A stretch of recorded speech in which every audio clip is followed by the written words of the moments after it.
स्वागत है आपका हमारे YouTube चैनल परफेक्ट नॉलेज में। जैसा कि आपको पता है हमारा NCERT मैथ चल रहा है और उसमें चैप्टर नंबर 3 दो चर वाले रैखिक समीकरण युग्म हम करा रहे हैं और प्रश्नावली 3.5 हमारी चल रही थी। उसमें मैंने 3 सवाल आपको कम्प्लीटली पढ़ा दिए थे। आज सवाल नंबर 4 हम पढ़ने वाले हैं। 4 का मैं आज पहला और दूसरा पार्ट कम्प्लीटली पढ़ाऊंगा। ठीक है, तो चलिए, मैंने बोर्ड पे नहीं लिखा है, आपको पता है बड़ा पार्ट है, आप अपनी बुक में पढ़ेंगे इसे। मैं अपनी बुक में इसे पढ़ता हूँ। चलिए, तो देखिए इसमें कहा है सवाल नंबर 4 में कि निम्न समस्याओं में रैखिक समीकरणों के युग्म बनाएं। निम्न समस्याओं में रैखिक समीकरणों के युग्म बनाएं। आपको जो समस्या नीचे दी है इसमें क्या करना है, युग्म बनाएं और उनके हल ब्रैकेट में दिया है यदि उनका अस्तित्व हो, फिर ब्रैकेट बंद, फिर लिखा है किसी बीजगणितीय विधि से ज्ञात कीजिए। यानी कि आपको जो नीचे समस्या दी है उन्हें समीकरणों के युग्म बनाने हैं और किसी भी बीजगणितीय विधि से हल करना है। चलिए, पहला पार्ट बोर्ड पे लिखा है मैंने। पहला पार्ट पढ़ रहा हूँ, ध्यानपूर्वक पढ़ना क्योंकि बड़ा सवाल है, अच्छा सवाल है। चलिए, कि एक छात्रावास के मासिक व्यय का एक भाग नियत है। एक छात्रावास यानी कि छात्रावास का मतलब है जहां पर छात्र रहते हैं, जिसे गुरुकुल बोला जाता है। ठीक है, चलिए, एक भाग नियत है यानी कि उसका जो व्यय है मासिक महीने का जो पैसे हैं उसका निश्चित है, नियत है, तथा शेष इस पर निर्भर करता है कि छात्र ने कितने दिन भोजन लिया है। यानी कि शेष जो पैसे हैं वो इस पर निर्भर करता है कि बच्चे ने कितने दिन तक भोजन किया है मंथ में। ठीक है, चलिए, जब एक विद्यार्थी ए को जो 20 दिन भोजन करता है ₹1000 छात्रावास के व्यय के लिए अदा करने पड़ते हैं। यानी कि एक बच्चा है ए और 20 दिन भोजन करता है और रुपए कितने देने पड़ते हैं उसे, 1000। चलिए, जबकि एक विद्यार्थी बी को जो 26 दिन भोजन करता है छात्रावास के व्यय के लिए 1180 रुपए अदा करने पड़ते हैं। नियत व्यय और प्रतिदिन के भोजन का मूल्य ज्ञात कीजिए। यानी कि आपको निश्चित जो पैसे हैं महीने के वो ज्ञात करने हैं और प्रतिदिन के जो भोजन का मूल्य है वो ज्ञात करना है। चलिए, सवाल को बनाते हैं और करते हैं। सबसे पहले आपको पता है कुछ नहीं करना, उत्तर लिखेंगे। हमारा जैसा तरीका है कराने का, उत्तर लिखा। देखो, हमें जो कालना है उसे ही हम मान लेंगे, जो हमें कालना है। तो कालना क्या है, नियत व्यय। तो लिखेंगे माना नियत मतलब निश्चित है ना, व्यय मतलब जो पैसे दे रहे हैं, जो दिया जा रहा है। व्यय कितना, X रुपए। माना, और क्या कलवा रहे हैं हमसे कि प्रतिदिन के भोजन का मूल्य। तो लिखेंगे प्रति दिन के भोजन का मूल्य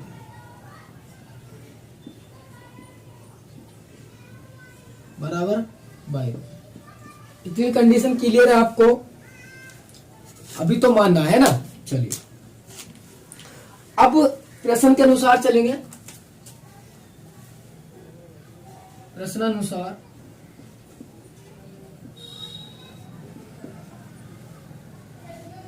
शर्त नंबर 1। शर्त 1 क्या कहा है कि जो ए, यहां से पढ़ रहे हैं, जब एक विद्यार्थी ए को जो 20 दिन तक भोजन करता है, कितने दिन कर रहा था, 20 दिन तक भोजन करता है, तो देखिए X रुपए तो वो देगा ही देगा क्योंकि X तो निश्चित है। 20 दिन भोजन कर रहा है, एक दिन के पैसे जो हमने मान रखे हैं 22 रुपए, तो 20 दिन का हो गए टोटल 20-22 और टोटल पैसे कितने दे रहा है, 1000 रुपए। समीकरण 1 क्लियर है क्योंकि टोटल पैसे ये दे रहा है, टोटल तो 1000 ही है और ये भी पैसे पैसे दोनों बराबर हो गए। ठीक है, चलिए, शर्त नंबर 2। ये शर्त ही ये बनानी मैंने क्वेश्चन, बाकी कुछ नहीं, आगे को तो विधि लगाऊंगा मैं, आसान है। ठीक है, चलिए, आगे क्या कहा कि एक विद्यार्थी है बी जो 26 दिन भोजन करता है। कितने दिन, 26 दिन। तो X रुपए तो देगा ही देगा। 26 दिन तक भोजन करा तो 26/22 पैसे हो गए इसके टोटल, और रुपए कितने दे रहा है, 1180। समीकरण नंबर 2। मेरी क्वेश्चन ही बनानी थी, ये मेरी समीकरण बन गई। अब इसको और इसको किसी भी बीजगणितीय विधि से हल करना है। किससे? किसी भी बीजगणितीय विधि से। चाहे आप इसमें विलोपन विधि लगा दो, चाहे वज्रगुणन विधि लगा दो, चाहे प्रतिस्थापन विधि लगा लो, कोई सी भी लगा सकते हैं। तो मैं इसे कर रहा हूं विलोपन विधि से, क्योंकि विलोपन विधि से बिल्कुल आसान है, सबसे हल्की विधि है विलोपन विधि। तो चलिए लिखेंगे समीकरण 1 व 2 को विलोपन विधि से हल करने पर, विधि से हल करने पर, हल विलोपन विधि से कैसे करते हैं। पहले समीकरण 1 लिखिए, x प्लस 20y बराबर 1000। अब समीकरण 2 लिखिए, x प्लस 26y बराबर 1180। अब देखिए, एक इधर से डंडा खींचा जाता है। अब क्या करना होता है, ध्यान पूर्वक देखना, दोनों चिन्ह प्लस है, समान है, तो घटाने पे कट जाएंगे। क्या पे कट जाएंगे, घटाने पे। तो लिखेंगे घटाने पे, घटाने पे तो चिन्ह बदलते हैं, minus minus minus, plus minus का कट गया, 26 बाई है और प्लस के 20 बाई है, कितने बाई बचेंगे, 6 बाई बचेंगे, और माइनस के, क्योंकि माइनस का 26 बड़ा है, बराबर 1180 में से 1000 जाएंगे तो माइनस के 180 बचेंगे। चलिए बाई ऐसे ही, ये माइनस का 6 इधर जाएगा तो माइनस का 6 नीचे, माइनस से माइनस कैंसिल, 6 18, तो कितना आ गया 30। बाई का मान आ गया 30। बाई का मान समीकरण 1 में रखने पर, यानी कि एक समीकरण में हम रख रहे हैं, एक क्या है हमारी, x प्लस 20y बराबर 1000 रख दो, x ऐसी प्लस 20 इंटू बाई का मान कितना रख रहे हो, 30 बराबर 1000, x प्लस ये कितना हो गया, 3 दूनी 6, डबल 0, 600, 1000, 600 इधर लेके जाएंगे, x बराबर 1000 माइनस का 600 आ गया 400। हमारे x और y के मान आ गए, यही हमें काल लेते हैं, यही हमारे क्या थे, नियत भी है और प्रतिदिन का भोजन का मूल्य। तो लिख देंगे लास्ट में, आता है नियत व्यय बराबर 400 रुपए और प्रतिदिन के भोजन का मूल्य बराबर कितना था, बाई का मान आया था 30 रुपए। तो इस तरीके से ये सवाल हमारा होना था। एक बार रिवाइज करूंगा, पहले तो मान लेंगे जो कालना है, उसके बाद इक्वेशन बनानी मेन है। इक्वेशन कैसी बनी है, क्योंकि उसने कहा था सवाल में 20 दिन तक भोजन कराया तो x रुपए तो देगा ही देगा, प्लस 20 इंटू बाई, क्योंकि 22 रुपए प्रतिदिन का मानक है, टोटल पैसे देगा 1000 रुपए। समीकरण नंबर 1 बन गई। इसी तरीके से 2 बन गई, 1 2 को विलोपन विधि से करा, मैंने बहुत पहले सिखा रखी है आपको ये, ठीक है। आपने नहीं सीखी, आप पीछे जाके देख सकते हैं।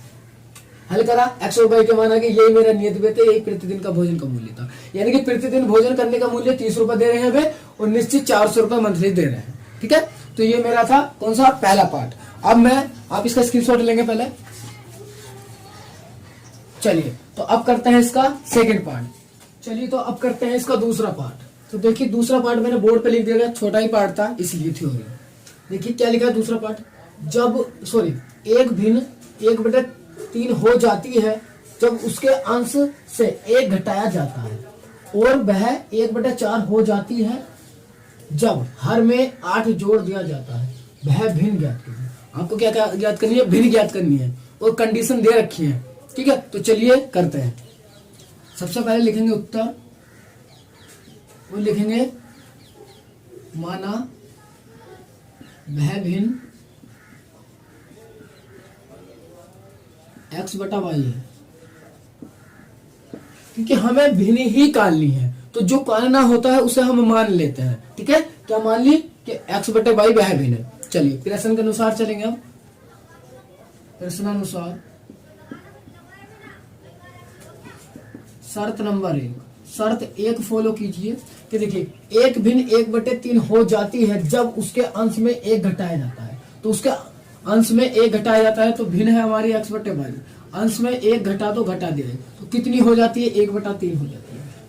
क्लियर है? इक्वेशन बनानी मैं बता रहा हूँ पहले ही, बाकी काम कुछ नहीं है। देखिए तिरछी गुणा करेंगे, ये इधर ये इधर, तो कितना हो जाएगा, 3 भार x माइनस 1 बराबर वाई। तो कितना हो गया, 3x माइनस के 3 अंदर कर दिया, 3x माइनस के 3 बराबर वाई। वाई इधर ले आएंगे, 3 इधर ले जाएंगे, तो 3x माइनस के 3 माइनस के वाई बराबर 0। 3 इधर लेके जाओ तो 3x माइनस वाई बराबर आ गया 3। समीकरण नंबर 1 बन गया। ठीक है, इस तरीके से एक समीकरण बना देंगे।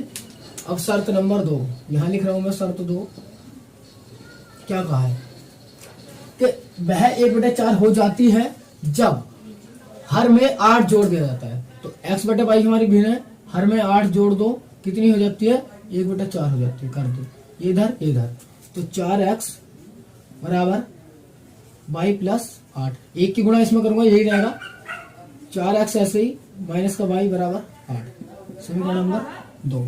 अब 1 और 2 मेन इक्वेशन ही बनाना है, मैंने शुरू में बता दिया। अब इससे किसी भी विधि से हल कर देंगे, मैं विलोपन से करूंगा क्योंकि विलोपन आसान है। चलिए समीकरण 1 व 2 को विलोपन विधि से